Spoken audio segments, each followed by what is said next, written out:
नमस्कार दोस्तों, आज हम आपके लिए लेकर आए हैं मोक्षदा एकादशी व्रत की कथा। एक समय की बात है जब भगवान श्री कृष्ण से युधिष्ठिर महाराज ने पूछा, हे मधुसूदन, मार्गशीर्ष मास के शुक्ल पक्ष में कौन सी एकादशी आती है और इसका क्या महत्व है। यह सुन भगवान श्री कृष्ण बोले, हे राजन, मार्गशीर्ष मास की शुक्ल पक्ष में आने वाली परम कल्याणकारी एकादशी को मोक्षदा एकादशी कहते हैं। इस दिन भगवान दामोदर के विग्रह की तुलसी पत्र से पूजा की जानी चाहिए। अब मैं आपको पुराणों में वर्णित मोक्षदा एकादशी की कथा सुनाता हूँ, जिसका श्रवण मात्र करने से व्यक्ति को अश्वमेध यज्ञ का फल प्राप्त होता है और इस पुण्य फल से किसी भी व्यक्ति के माता पिता या अन्य कोई भी व्यक्ति यदि नरक में है तो उसकी भी मुक्ति हो जाती है। ध्यान पूर्वक अब ये कथा सुने। प्राचीन काल में चंपक नगर नाम का एक अत्यंत सुंदर नगर था। ये नगर संपूर्ण सुख और समृद्धि से संपन्न था। यहाँ वैशानक नाम का राजा राज्य करता था।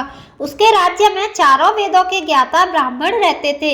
यह राजा अपनी प्रजा का पुत्रवत पालन करता था। एक बार रात्रि में राजा ने स्वप्न देखा कि उसके पिता नरक में हैं। उसे बड़ा आश्चर्य हुआ। प्रातः होते ही वह विद्वान ब्राह्मणों के पास गया और अपना स्वप्न सुनाने लगा और बोला, हे ब्राह्मण, मैंने अपने पिता को नरक में कष्ट उठाते देखा है।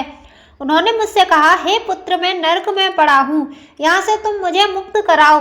जब से मैंने यह वचन सुने हैं तब से मैं बहुत बेचैन हूँ। बड़ी अशांति हो रही है। मुझे इस राज्य, धन, स्त्री, घोड़े, हाथी में भी कुछ सुख प्राप्त नहीं हो रहा। मैं क्या करूँ? हे ब्राह्मण देवताओं, इस दुख के कारण मेरा सारा शरीर जल रहा है। अब आप कृपा करके कोई ऐसा मार्ग बताओ जिससे मेरे पिता की मुक्ति मिल जाए। ऐसे पुत्र का जीवन व्यर्थ है जो अपने माता पिता का उद्धार न करा सके।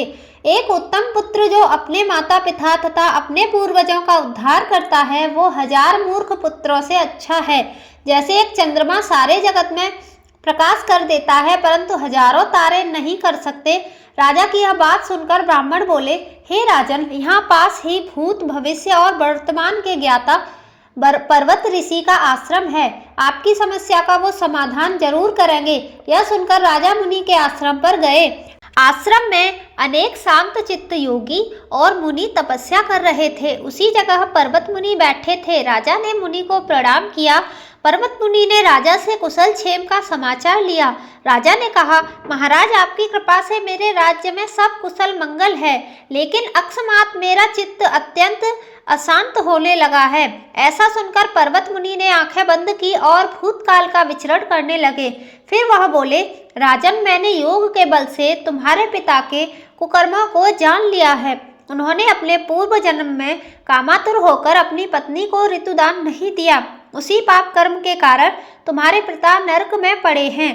तब राजा ने कहा, ऋषिवर, इसका कोई उपाय बताइए। मुनि जी बोले, हे राजन, आप मार्गशीर्ष मास की एकादशी का उपवास करें और इस उपवास के पुण्य को अपने पिता को समर्पित कर दें, जिसके प्रभाव से आपके पिता की नरक से अवश्य ही मुक्ति हो जाएगी। मुनि के यह वचन सुनकर राजा महल में आया और मुनि के कहे अनुसार कुटुंब सहित मोक्षदा एकादशी का व्रत किया तथा इसके उपवास का पुण्य उन्होंने अपने पिता को अर्पण कर दिया, जिसके प्रभाव से राजा के पिता को नरक से मुक्ति मिल गई और स्वर्ग में जाते हुए वे अपने पुत्र से कहने लगे, हे पुत्र, तुम्हारा कल्याण हो। ऐसा कहकर वे स्वर्ग चले गए। मार्गशीर्ष मास के शुक्ल पक्ष की एकादशी का जो व्रत करते हैं उनके समस्त पाप नष्ट हो जाते हैं। इस कथा को सुनने या पढ़ने से वाजपेयी यज्ञ का फल मिलता है। यह व्रत चिंतामणि के समान सब कामनाएं पूर्ण करने वाला तथा मोक्ष देने वाला है। जय श्री हरि विष्णु।